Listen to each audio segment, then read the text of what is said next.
announcing the arrival of our guest of honor, Vice President Leni Robredo.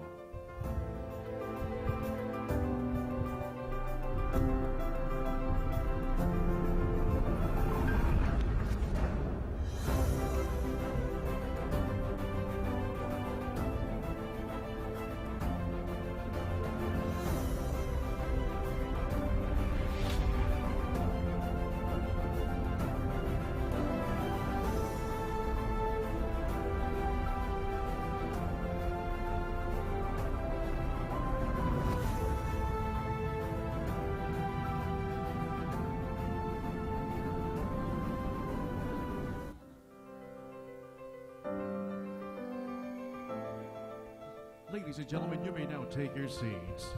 We will start the program in a few minutes. Thank you.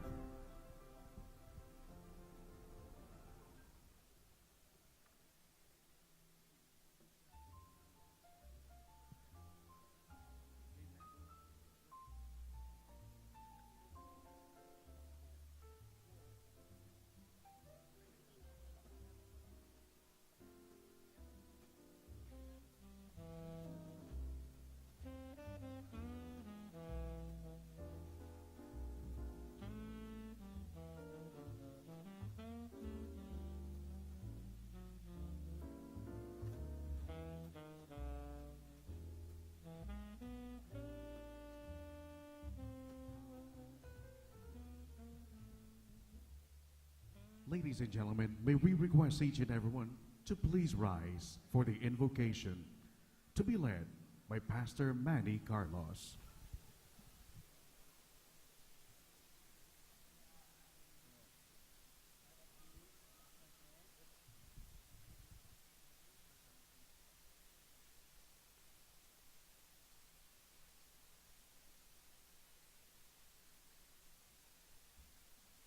Good evening, everyone. Let's bow our heads for a word of prayer.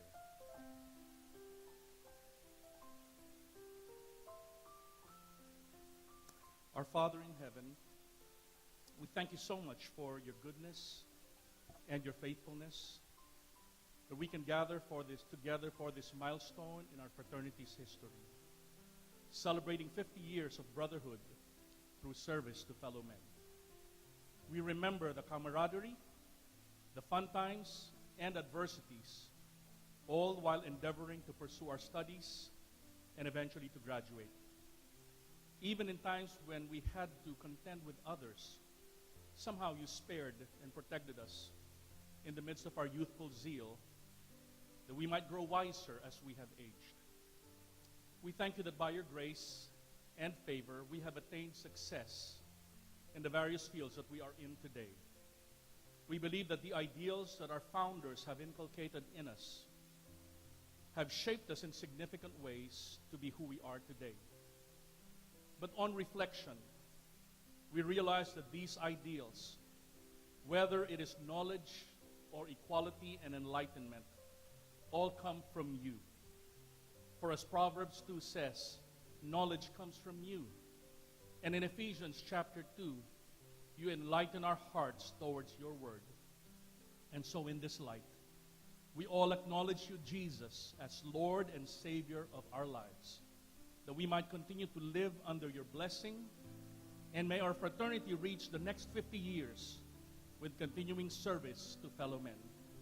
All this we ask through Jesus Christ our Lord. Amen. Please remain standing for the entry of colors and the Philippine National Anthem.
silanganan, alab ng puso, sa dibdib mo'y buhay.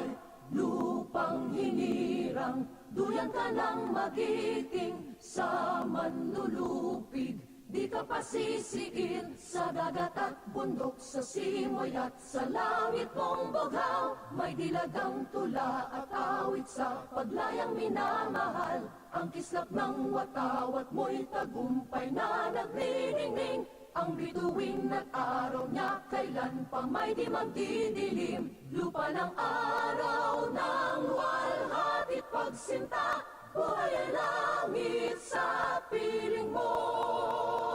Aming ligaya na pag may mga api, ang mamatay ng dahil sa'yo.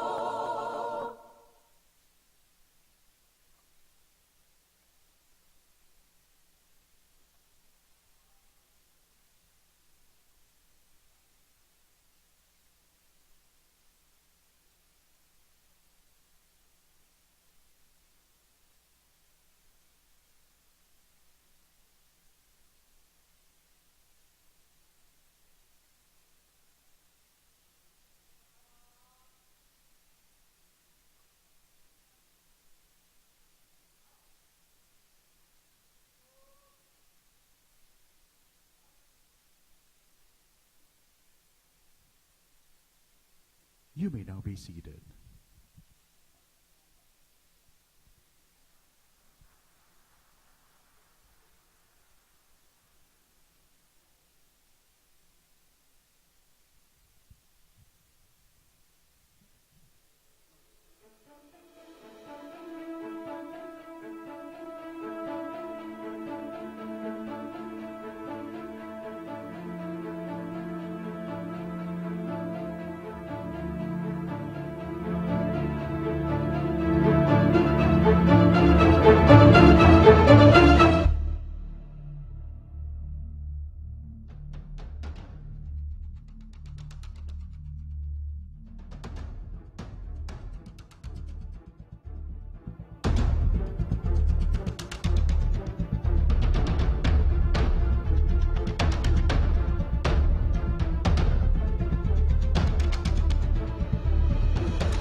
And now, to officially open this evening's grand celebration, let us all welcome the chairman of the 50th Anniversary Gala Dinner, Brad Enteng Romano.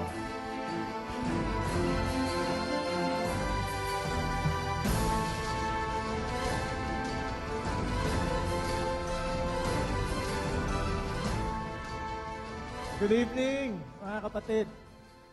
Vice President Leni at sa mga kapatiran natin na nasa bulwagang ito at sa iba't ibang bahagi ng mundo na nanonood sa atin ngayon via live stream. Sa ating mga guests, magandang gabi po sa inyong lahat. And welcome to our 50th grand celebration. Alam niyo, in November of 1998, I was asked to speak at the KE Gabi ng Parangal. And dun sa speech ko, I actually gave an indecent proposal. Because I proposed that we change our battle cry to Kappa Epsilon, live forever. But you know, as we celebrate our 50th anniversary, it does not seem as indecent anymore. In fact, I think it's more relevant and it makes sense.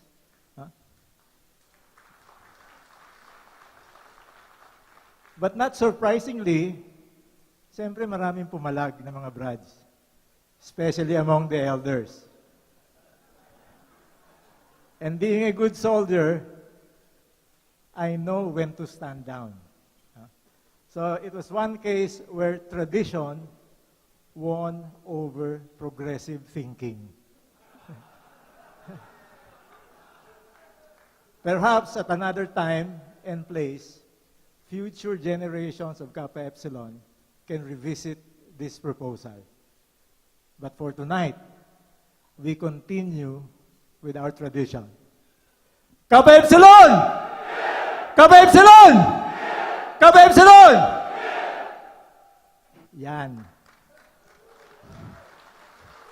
Madam Vice President, sana hindi kayo nagulat masyado.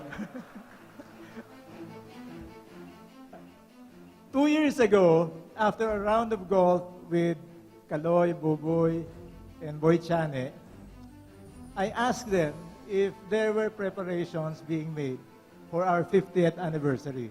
Sabi ni Kaloy, there are, but he was not sure who was doing what. Now, being in the events business, I volunteered to help organize at least the golf tournament and itong gala dinner, because we do this all the time anyway. But I also told them, you know what?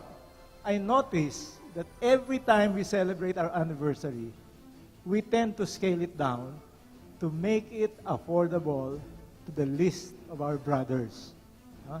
Tama din naman. After all, our creed is brotherhood through service to fellow men, and at the very least, there should be no blood left out in any gathering. Pero sabi ko sa kanila, for our 50th, can we make an exception? Can we plan for a really, really grand celebration like we've never seen before? Siguro naman after 30 to 45 years from graduating sa UP, there are at least 50 brads who are well-established in their careers and can easily shell out 50,000. So, nagbilang kami. No? Inalala namin lahat ng mga brads na inisip namin na mukhang may kaya na. We got stuck at 30. Anyway, in December 2016, we went ahead and we launched the 50 KE Challenge. We looked for 50 brads who can give 50,000 in 50 days for our 50th anniversary. 43 brads responded, and we were able to raise a little short of 3 million pesos.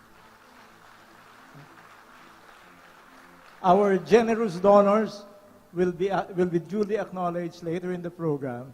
But for now, gusto ko lang ng special shout-out for 2 brads.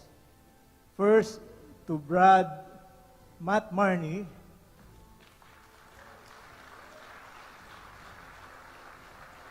for covering half of our target, 2.5 million. Made my work of raising funds much easier. And second, to Brad Tuy Magsalin. Wala pa si Tuy. For graciously opening up his beautiful resort in Zambales for our grand gathering this weekend. So for now, mga tol, sit back and enjoy the grand celebration we have prepared for you. And now, it is time to listen to a special message from our guest of honor. Let us all please give a warm welcome to Vice President Leni Robredo.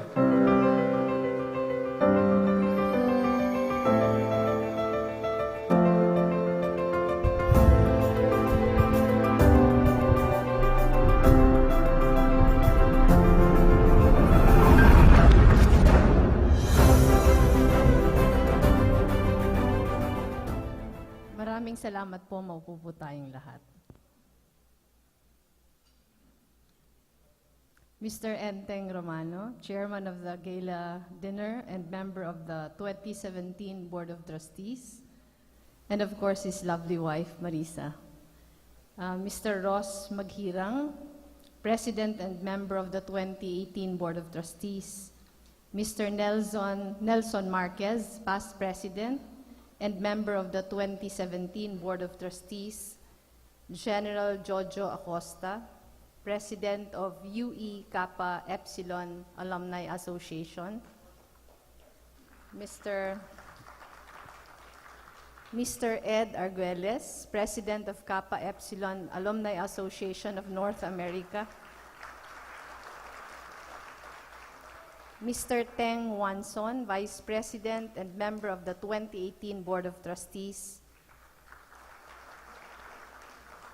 the founders of Kappa Epsilon Fraternity, members and alumni present, honored guests, ladies and gentlemen, magandang gabi po sa inyong lahat. First of all, thank you very much for inviting me this evening. Let me first congratulate UP Kappa Epsilon for 50 years of service, not only to the UP community, but most especially to our fellow Filipinos. Serving the people, I would like to believe, has always been the DNA of UP. And being here with you today makes me feel that I belong and I'm really back home.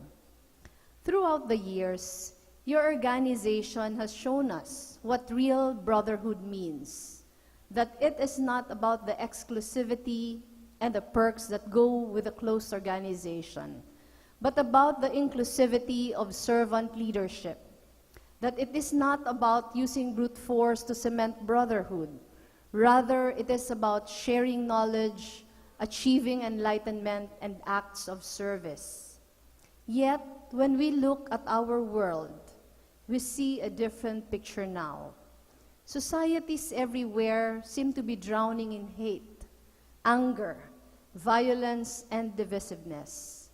When you open your newspaper in the morning or scroll down your newsfeed, discord, anger, and unrest dominate global headlines. Social media, which can be a potent tool for connectivity, positivity, and world-changing innovations, could become an outrage machine. Research suggests that the world is certainly a less peaceful place than it was 80 years ago. The 2015 Global Peace Index report and recent events are a sober reminder of that fact. But we cannot stand idly by and tolerate this kind of culture while the real problem remains beneath the surface, especially here in our country. Poverty is the real problem, but we are often distracted by political agenda and division. We cannot allow this to be our legacy to the next generation.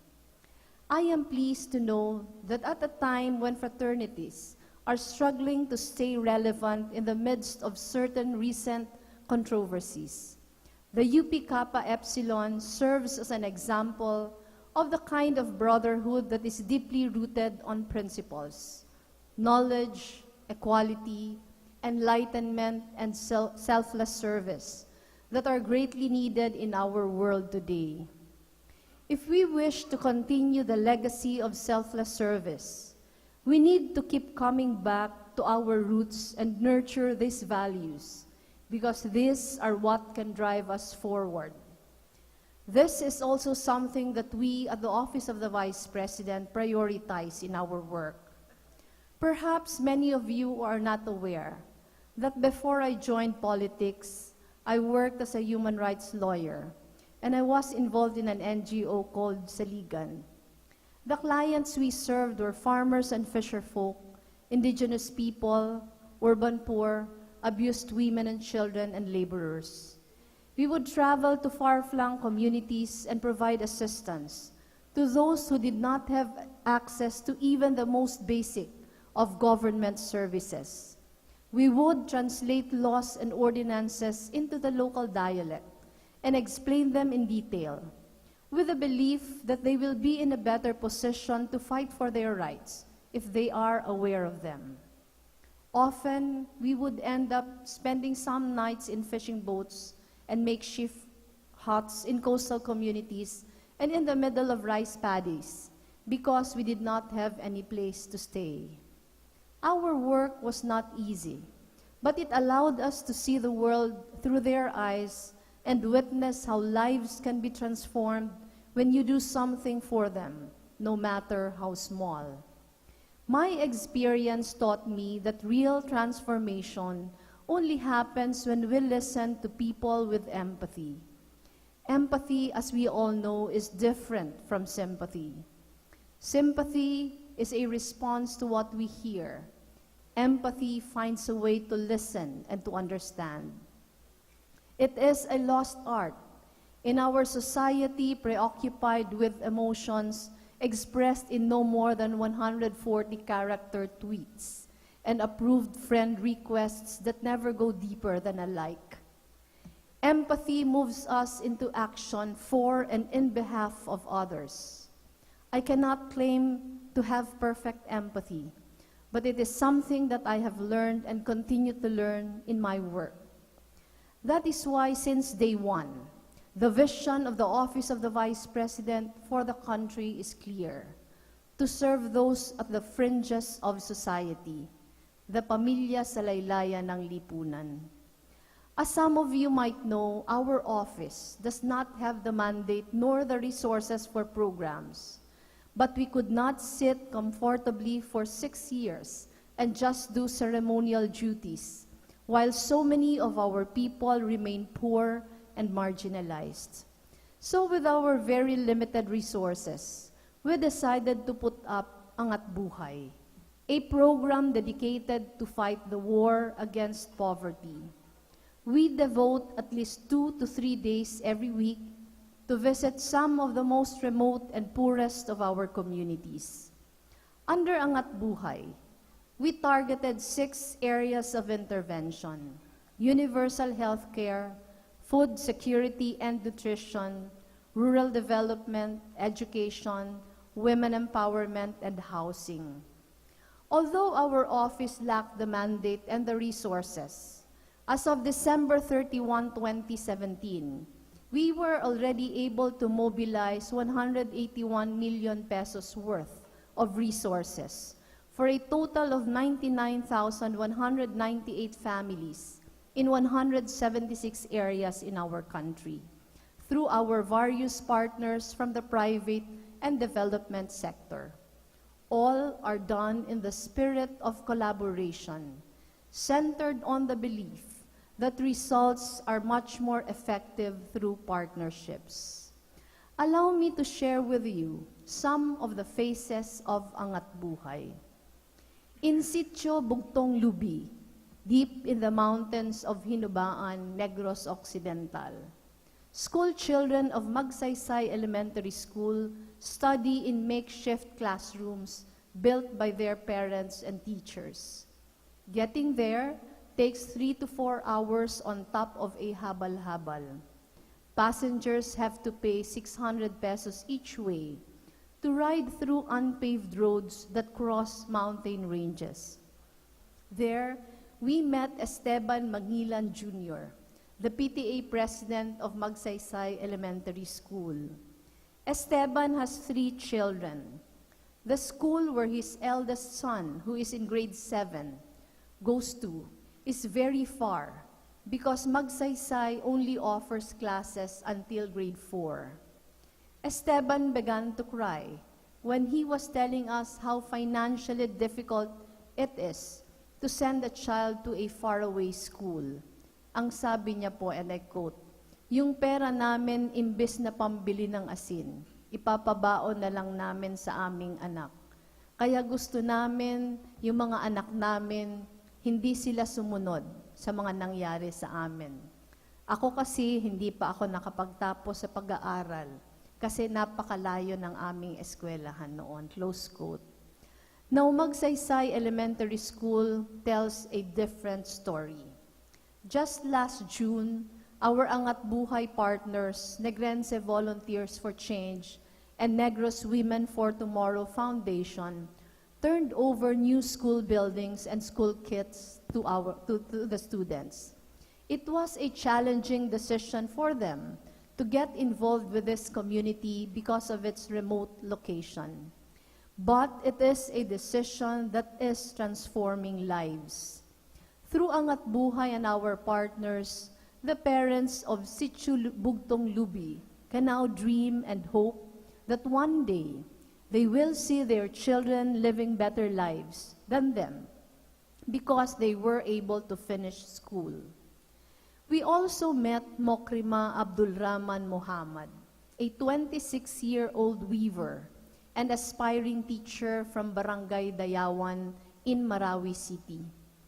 When we visited her community in March last year, 2 months before the siege happened, we discussed ways on how they can improve more landap and produce them, a traditional Maranao textile known for its vibrant and colorful design, and make it a profitable and sustainable livelihood activity. Plans of selling the cloth to bigger markets were already on the way, but in less than 2 months, the Marawi siege took place. Mokrima and her loved ones had to escape. Their hometown, as well as their dreams, turned to rubble. As the Marawi siege raged, our hearts melted for Mokrima and Dayawan's weavers, transformed forever by listening to their life's hopes and dreams in that single afternoon. We saw that these hopes and dreams were woven into their tapestries, and we knew we had to find a way to let the weavers continue their life's work. So we searched for partners who will put back meaning and purpose to their war-torn lives. Through the generosity of our partner, Metrobank Foundation, and the Negros Volunteers for Change, our Marawi women weavers now have sewing equipment and capital to rebuild their future.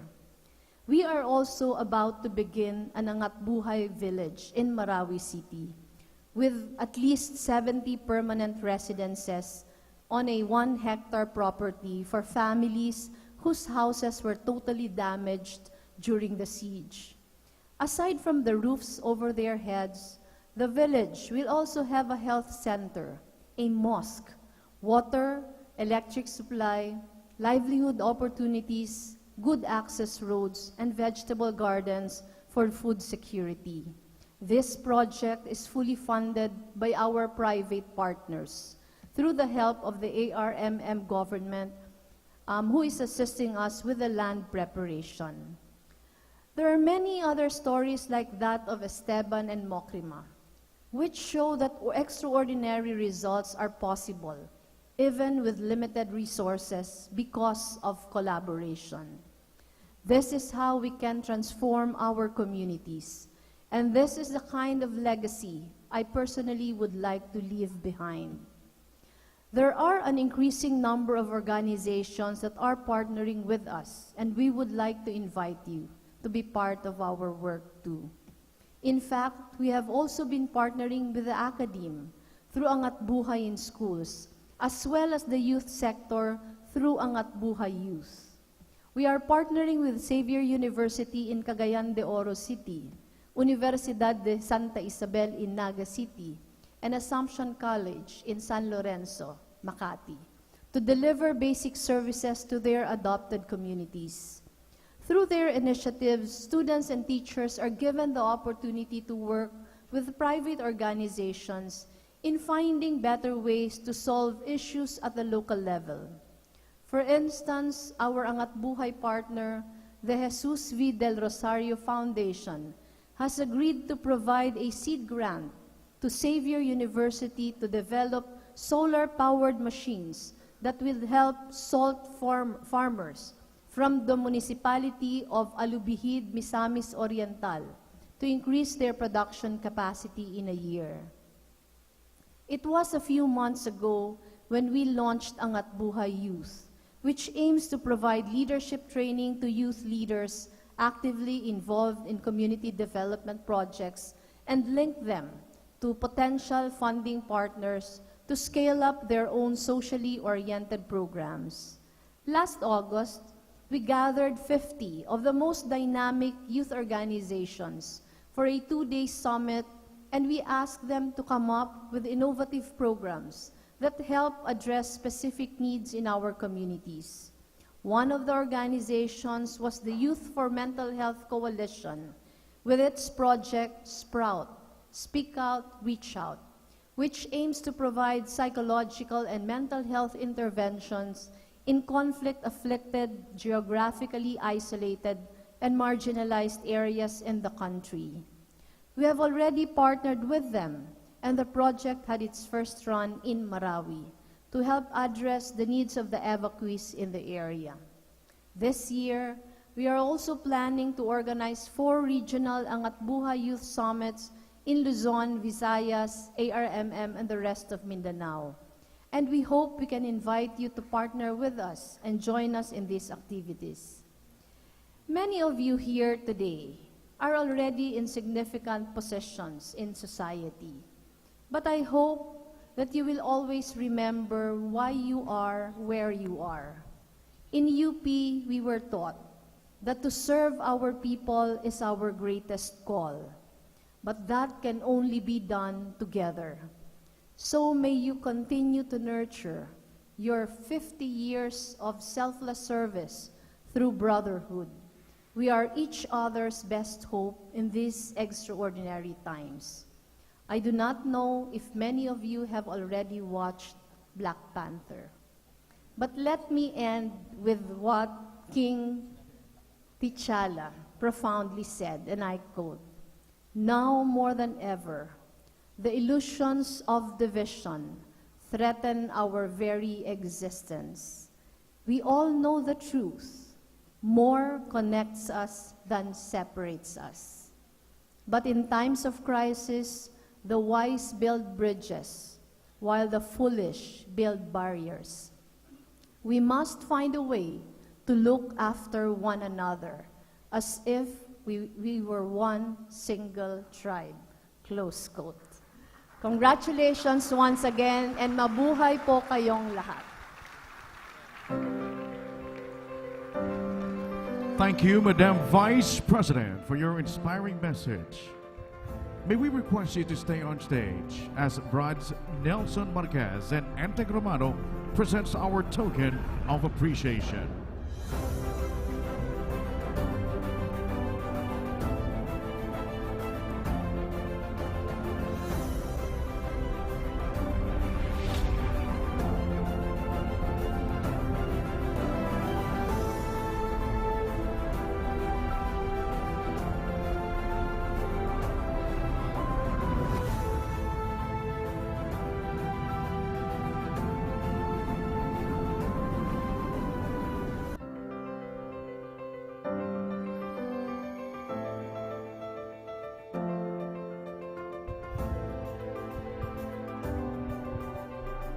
Once again, thank you, Madam Vice President, for making Kappa Epsilon's anniversary celebration a memorable one. Ladies and gentlemen, we will be having a photo op on stage with Vice President Leni Robredo by groups. We would like to start it off with the first group. We would like to call the founders and their spouses.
The next group for the photo op will be the 2017 and 2018 Board of Trustees.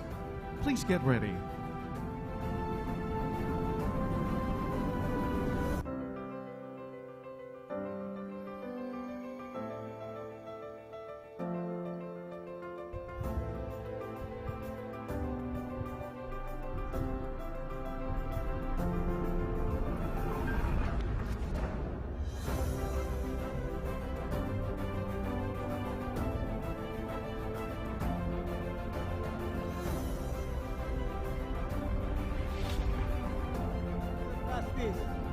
Board of Trustees, 2017-2018 Board of Trustees. 2017-2018 Board of Trustees, please come on stage.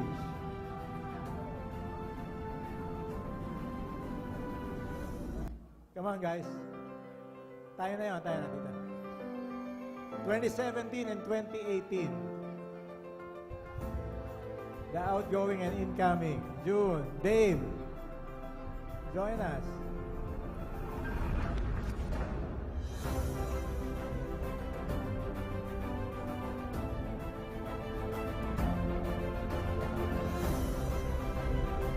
Dave Macayayo, are you here?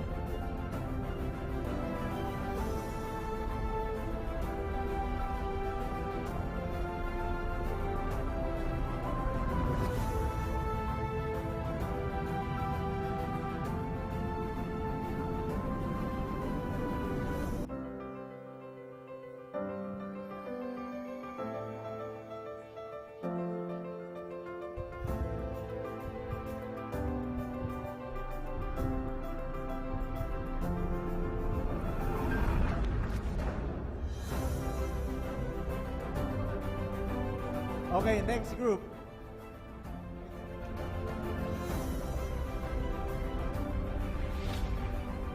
Next group. Next, we'd like to call the brides from UP Diliman. UP Diliman Brads. Please come on stage.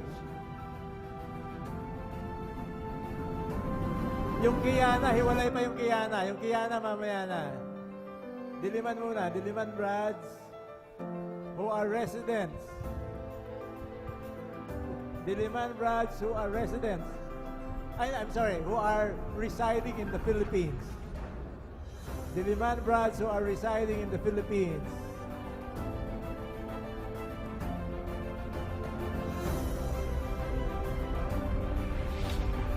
Yung iba pwede sa likod, yung iba pwede iba sa likod.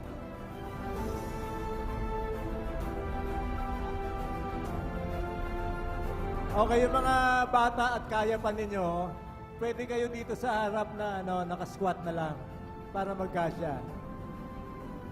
Diliman Brads residing in the Philippines.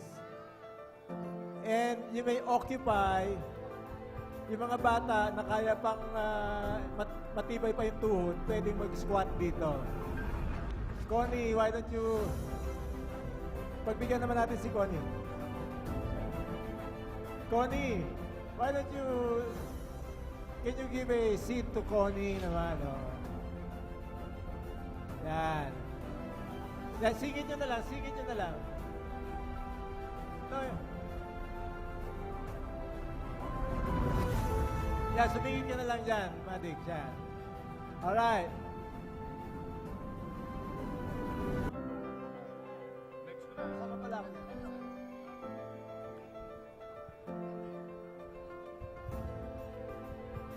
For our next group, please get ready. Kiana and other international chapters. Once again, please get ready. Kiana and other international chapters. Thank you. Okay, Diliman guys, you may step down now. Kiana and other international chapters. So kasama dyan si Cyrus at saka si Buddy.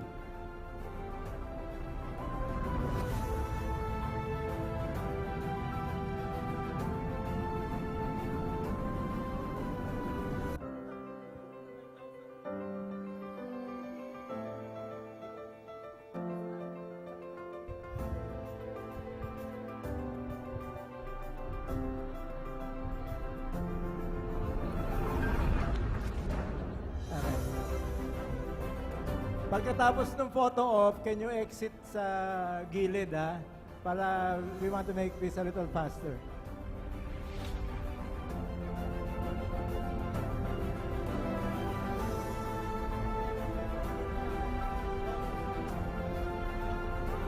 Yeah, kasama ang wives na spouses. Ah.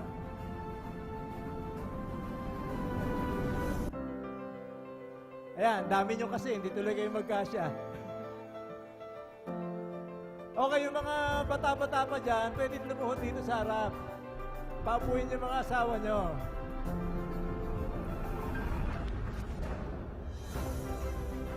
Yan.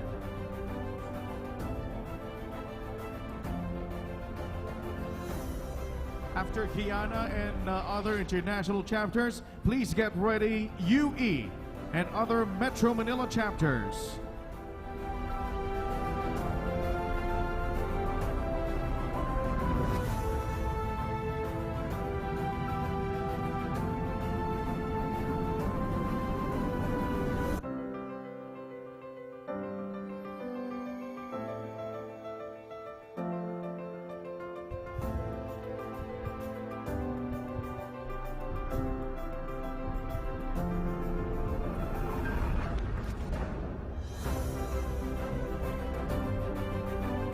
All right, Kiana, you may please exit on the sides, on the sides, on the sides. Exit on the sides. Next up, UE and other Metro Manila chapters, together with your spouses.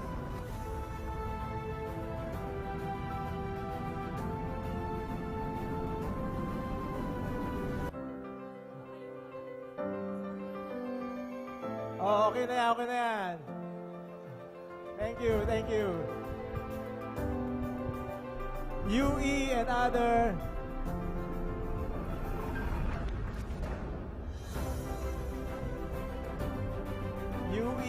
Metro Manila chapters.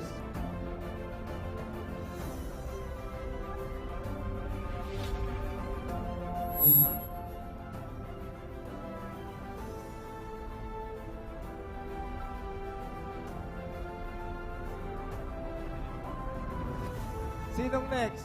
Can we announce who's next? Next will be UP Los Baños. UP Los Baños, get ready. Get ready, UP Los Baños. Okay, Metro Manila chapters and UE. Okay, one, oh. Ayos na kayo, ayos. Ready.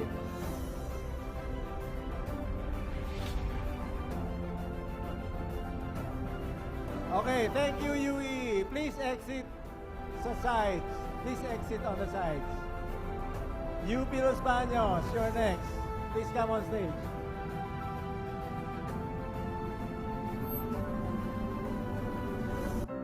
Once again, we'd like to call UP Los Baños to kind of please proceed to the stage for your photo op. After UP Los Baños, we will be having the North Luzon chapter. Yung mga babae ang nakaupo sa harap, the boys will please stay at the back. The boys will please stay at the back. Yung mga bata pa, yung mga residente, you can squat in front. You can squat in front. UP Los Baños. Next will be Northern Luzon chapters. So CLSU and Pangasinan and Baguio, kasama na kayo dyan.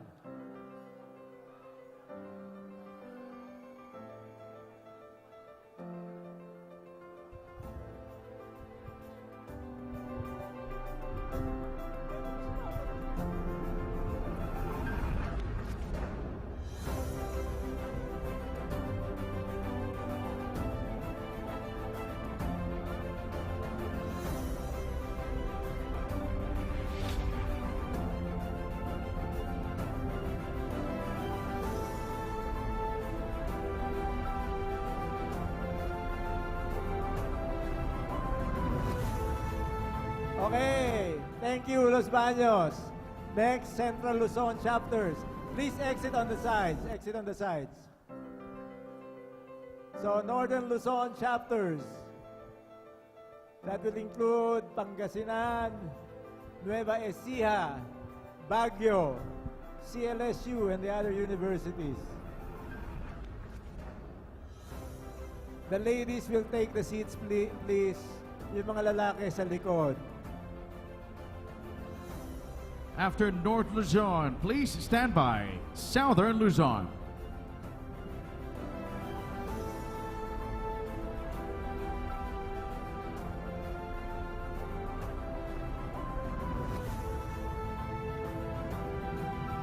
O iba dito, pwede na umupo.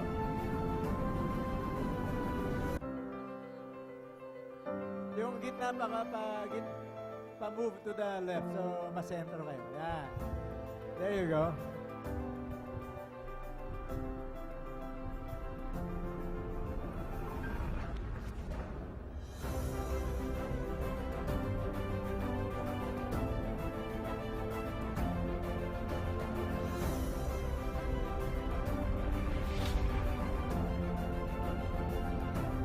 Okay, thank you, Central Luzon.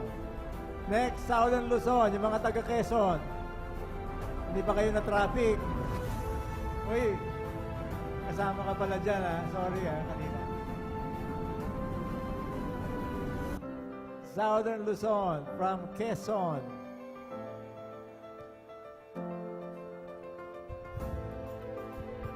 Who's next? Next group, or our last group, will be UP Mindanao. UP Mindanao, you're next. And you're the last group.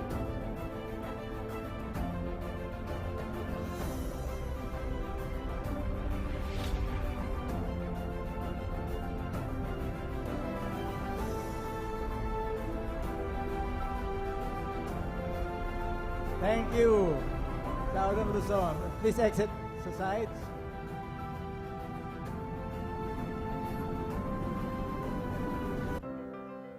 And now, the last group from UP Mindanao.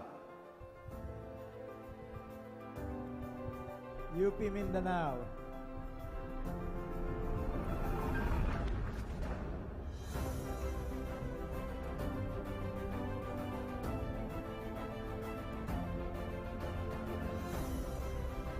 Sir, to the brothers and sisters who were not part of the earlier groups, they may also join UP Mindanao.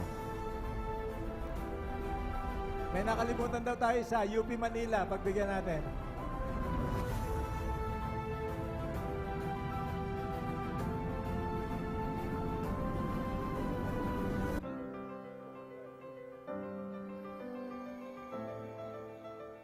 Ganyan na. Yan, okay. Sa likod. Go ahead. Alright. Yung mga nasa CR kanina, na-miss yung grupo nila. Go. Alright. Gitna. Move to the right. There you go.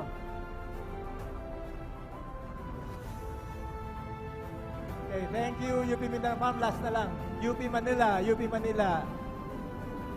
UP Manila, ilan ba kayo? Tatatlo lang pala kayo, pambira na ba?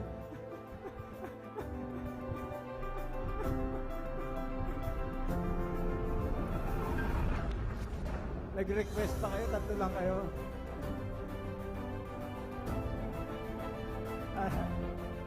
UP Manila. Bilis! Abol!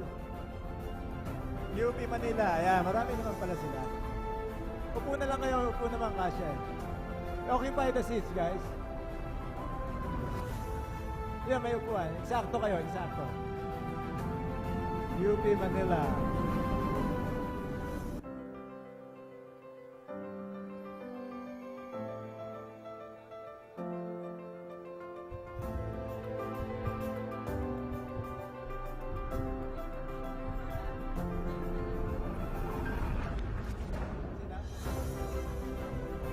Okay, ma'am.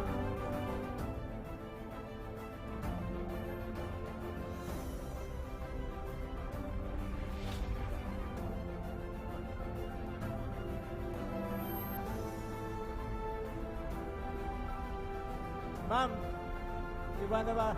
Sige, go ahead, please. Oh, one quick picture lang, one quick picture. One quick picture.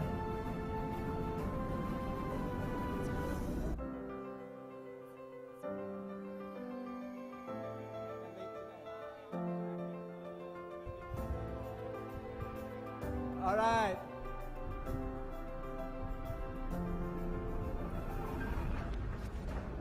Okay, thank you very much. Thank you so much. And that ends our photo session. And also would like to thank Vice President Leni for making Kappa Epsilon's 50th anniversary celebration a memorable one. Let's give her another round of applause.